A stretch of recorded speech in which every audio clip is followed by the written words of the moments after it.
Bharatiya Janata party Sircilla పట్టణ శాఖ ఆధ్వర్యంలో బైక్ ర్యాలీ నిర్వహించడం జరుగుతుంది. రేపటి నరేంద్ర మోడీ గారి బహిరంగ సభ వేములవాడలో ఉన్నది. ఆ సభను విజయవంతం చేయాలని బైక్ల మీద ప్రతి గల్లీ తిరుగుతూ ప్రజలందరినీ ఆహ్వానిస్తున్నాము.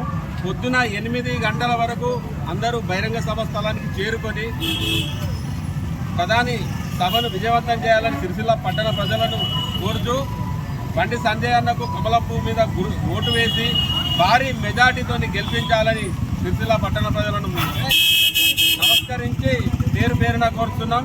ప్రతి ఒక్కరు కూడా నరేంద్ర మోడీని మరోసారి ప్రధాని చేయడానికి తెలంగాణలో అత్యధిక మెజార్టీతో సంజయ్ అన్నను గెలిపించి కేంద్ర మంత్రిగా చేయాలన్న ఆలోచనతో సిరిసిల్ల పట్టణ ప్రజలు ఉన్నారు. అదేవిధంగా మేము ఇంటింటికి ఓటు అడగడానికి వెళ్తే ప్రతి ఒక్కరు ఇంట్లోకి స్వాగతించి డిసైడ్ అయిపోయింది సంజయ్ అన్నకు ఓటు వేయాలన్నది వాళ్ళు ఇష్టపూర్వకంగా మేము చెప్పకముందే అడుగుతున్నారు. ఈ వాళ్ళ నుంచి వచ్చే స్పందనను చూస్తుంటే మేము అనుకున్న దానికంటే అతి భారీ మెజార్టీతోని సంజయ్ అన్న కరీంనగర్ పార్లమెంట్ గెలవబోతున్నాడు. ఈ గెలుపు నరేంద్ర మోడీ ప్రధాని అవడానికి మొట్టమొదటి ఎంపీ కరీంనగర్ నుంచి తెలంగాణ నుంచి అత్యధిక మెజార్టీతో సిరిసిల్ల పట్టణ ప్రజలు కూడా ఇవ్వడానికి సిద్ధంగా ఉన్నారు అని తెలియజేస్తున్నాం. భారత్ మాతాకి జై. నమస్తే. రేపటి రోజున జరగబోయే భారీ బహిరంగ సభకు సంకేతంగా ఈరోజు సిరిసిల్లలో మరి భారీ ఎత్తున బైక్ ర్యాలీ నిర్వహించడం జరుగుతుంది.